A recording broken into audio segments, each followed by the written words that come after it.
There is a place in the universe that feels less like empty space and more like something was taken out. Not a black hole, not a cloud of dust, not a hidden region we just cannot see through. A giant cosmic void.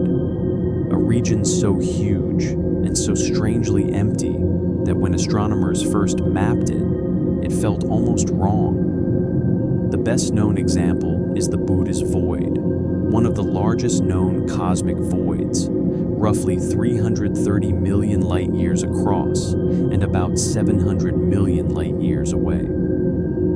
To understand why that matters, you have to picture the universe the right way. On the biggest scales, galaxies are not scattered around randomly. They gather into a vast cosmic web, clusters, walls, and long thread-like filaments with emptier regions in between.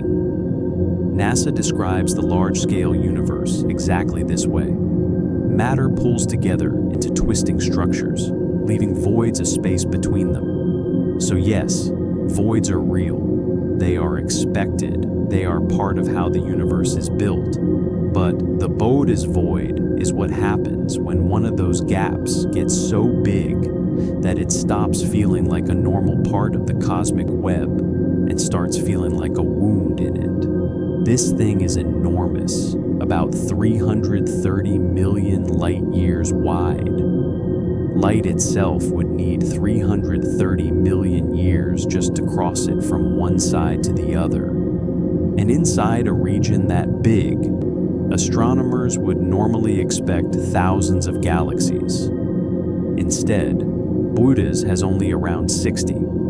Popular overviews often phrase it this way. In a similar volume, you might expect around 2,000 galaxies, but here you find only a few dozen. That is what makes it unsettling. Not that it is perfectly empty. It isn't. What makes it disturbing is that a place this huge should contain far more than it does. And astronomers did not discover it because they were looking for some spooky hole in the sky. It turned up in 1981 when astronomers led by Robert Kirshner were mapping galaxy redshifts, basically trying to build a three-dimensional map of where galaxies actually are. And in one huge stretch of space, the galaxies mostly just were not there. Modern summaries of the discovery describe it as a giant blank region found during those surveys. Imagine that moment. You are mapping the universe. You expect structure, you expect galaxies, and then across an absurd volume of space, they almost disappear. That is why this idea hits so hard, because the universe is unbelievably full of things: galaxies, stars, gas, dark matter, radiation. And yet it is also built with regions so underdense that they feel like cosmic abandonment. But this is where the story gets better, because the void is weird, but it is not magical. Astronomers do have a real explanation for how structures like this form. In the early universe, matter was not perfectly uniform. Tiny differences in density grew over time.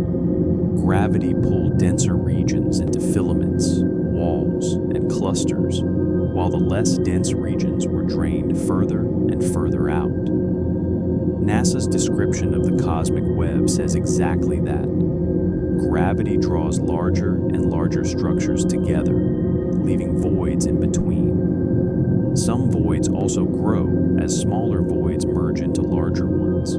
So the Boötes Void is not a tear in reality. It is not proof that something deleted part of the universe. It is something almost colder than that. It is a natural structure, a place where the ordinary rules of cosmic evolution produced something so huge and so empty that it still feels impossible anyway. And that is why people keep coming back to it, because empty space is supposed to mean the darkness between objects, not a region larger than entire galactic structures, not a place where, for hundreds of millions of light years, the universe thins out so badly that it feels like it forgot to put things there. The Boötes Void is not literally nothing, but on the scale of the universe, it is close enough to make space feel far stranger than most people realize. A giant underdense gap in the cosmic web. A place where galaxies should have been, and mostly were not.